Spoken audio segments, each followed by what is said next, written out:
Some critics, in their zeal to condemn the Church of Jesus Christ of Latter-day Saints, declare that Jesus did not really sweat blood in Gethsemane. Two main angles of attack are made. The first is that Luke 22, verses 43 and 44 is not found in various early Greek manuscripts, bring up the legitimacy of the passage in question. The second is that reference to the sweating of blood is more of a figure of speech than Jesus actually sweating blood. This presentation will briefly address those issues. The first item of business is whether it is even possible to sweat blood. The answer to that is yes. There is a rare but known condition called hematidrosis or hematidrosis where blood mixes with sweat, as you can see here. The condition is explained as follows. Hematidrosis is a condition in which capillary blood vessels that feed the sweat glands rupture, causing them to exude blood, occurring under conditions of extreme physical or emotional stress. Severe mental anxiety activates the sympathetic nervous system to invoke the stress fight or light response to such a degree as to cause hemorrhage of the vessels supplying the sweat glands. It has been suggested that acute fear and extreme stress can cause hematidrosis. Incidents of this rare event have been noted in people awaiting execution. Has also been referred to in cases where people were in great fear, like during the London Blitz and other natural disasters.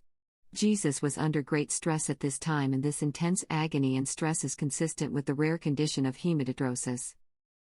With that in mind, is Luke 22, verses 43 to 44 legitimate scripture, or is it a fraud?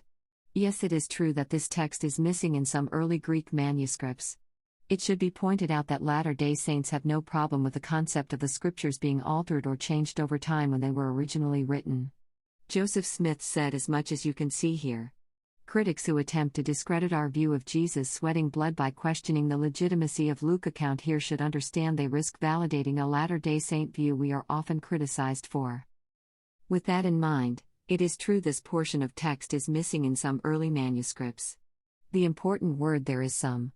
It is found in others. Whether it was in the original writing of Luke can't be proven either way.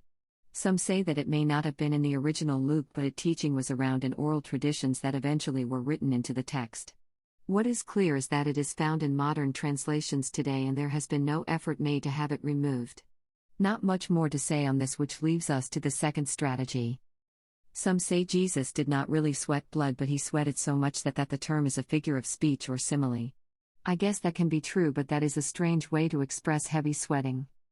I get the argument that verse 44 uses the Greek word, hosai, which means, as it were, had been, as though, as, like. The verse also uses, thrombos, and means, a large thick drop, especially of clotted blood. Sweat can come in large drops but not really thick, and to equate sweat with clotted blood just does not make a lot of sense, but that is just me. Others apparently hold the same view. In his article, The Problem of Mosiah 3:7. Did Jesus bleed from every pore? By Dr. Sidney Sperry, who cites George Bliss, writing, even the sympathy of his Father, manifested through his angel, did not prevent his anguish from reaching such a pitch that it forced the sweat through his pores, and his sweat became, as it were, great drops of blood falling down to the ground. This phenomenon was neither sweat alone nor blood alone. The latter is forbidden by the as if, the former by the fact that there would be little force in comparing sweat to blood, in respect merely to its form as drops, or as to their size. It is the color, also, caused by blood oozing forth through the skin, and coagulating as such, so that the sweat was like blood, clots, thromboi, not mere drops, rolling off the ground. Henry Alford is also referenced. The intention of the evangelist seems clearly to be, to convey the idea that the sweat was, not fell like, but was, like drops of blood, i.e., colored with blood, for so I understand the hosai, as just distinguishing the drops highly colored with blood, from pure blood. To suppose that it only fell like drops of blood, why not drops of anything else? And drops of blood from what, and where? Is to nullify the force of the sentence, and make the insertion of hematos not only superfluous but absurd.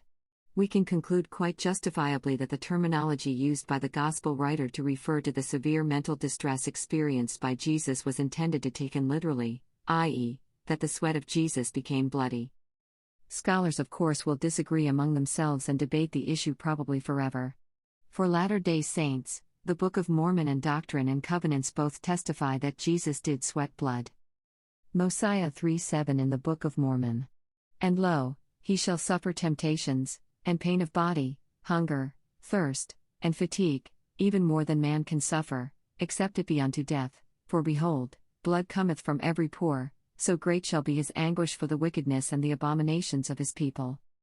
Doctrine and Covenants, section 19 verse 18. Which suffering caused myself, even God, the greatest of all, to tremble because of pain, and to bleed at every pore, and to suffer both body and spirit. For Latter-day Saints, we support what is written in the Bible on this subject.